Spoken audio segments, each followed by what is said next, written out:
الرحمن الرحیم اللہم صلی علی سیدنا محمد وآلہ بقدر حسنہ وجمالہ۔ السلام علیکم ورحمۃ اللہ وبرکاتہ۔ میرے پیارے ناظرین اکرام، آج آپ کے لیے جو ویڈیو لے کے آیا ہوں وہ سورہ مزمل شریف کے بارے میں ہے، اس کی تعریف ہے۔ سکرین پر آپ دیکھ رہے ہیں کہ سورہ مزمل شریف کے فوائد حضرت نظام الدین اولیاء نے فرمایا۔ آپ فرماتے ہیں کہ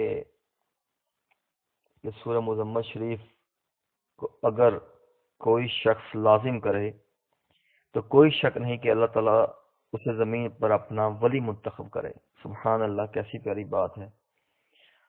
اور آپ فرماتے ہیں کہ حضرت نظام الدین اولیاء رحمۃ اللہ تعالی علیہ کہ اگر کسی شخص کو اپنے دشمنوں کا خوف ہو تو وہ سورہ مزمل کو پڑھے، اگر اس پہ آسمان بھی گر جائے تو چاہے ساری مخلوق مر جائے وہ بچ جائے گا۔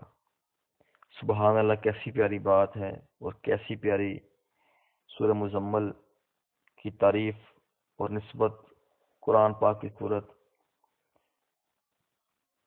دعا ہے اللہ تعالیٰ سے کہ اللہ تعالیٰ آپ کو اور مجھے اس صورت کو پڑھنے کی توفیق عطا فرمائے۔ اس کے ساتھ ہی آپ سے اجازت چاہتا ہوں، آپ کا خادم احمد رضا صابری۔ اللہ حافظ۔